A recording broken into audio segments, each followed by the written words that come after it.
మా పాప పుట్టినరోజేమో కానీ నేనైతే చాలా నీరసం అయిపోయాను. బర్త్‌డే మరుసటి రోజు నైట్ పరోటా తినాలనిపిస్తుందంటే భీమ్‌ని తీసుకెళ్ళి నాకు పరోటా ఇంక తనైతే పెసరట్టు ఆర్డర్ పెట్టుకొని తినేసాము.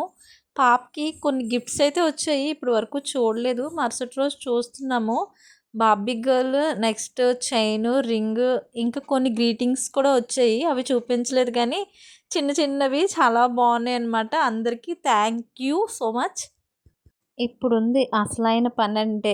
పండగంతా బానే అయిపోయింది. అదేనండి మా బర్త్‌డే పండుగంతా బానే అయిపోయింది. ఎవరికి నచ్చినట్టు వాళ్ళైతే బట్టలన్నీ తీసేసాము.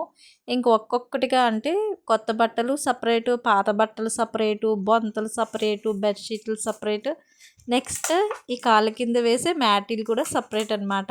ఇలా విడత విడతలుగా అయితే ఒక్కొక్కటి ఉతుక్కుంటూ వస్తున్నాను. ఈలోపే నా కూతురు పడుకోదురా బాబోయ్! అదైతే దాన్నొక పక్క పడుకోబెడుతున్నాను. ఒక పక్క అది లేస్తుంది. అటు చూడాలి, ఇటు చూడాలి. అలాగా ఆల్మోస్ట్ టైం అయితే 3:30 అయిపోయింది. నేనైతే బ్రష్ చేయలేదు. ఏమి కూడా తినలేదు.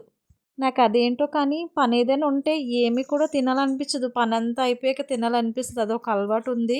ఇంకా వాళ్ళ మేనత్త మీషోలో ఆర్డర్ పెట్టిందంట ఒక బొమ్మ. చాలా అంటే చాలా బావుంది. మాకైతే చాలా నచ్చింది.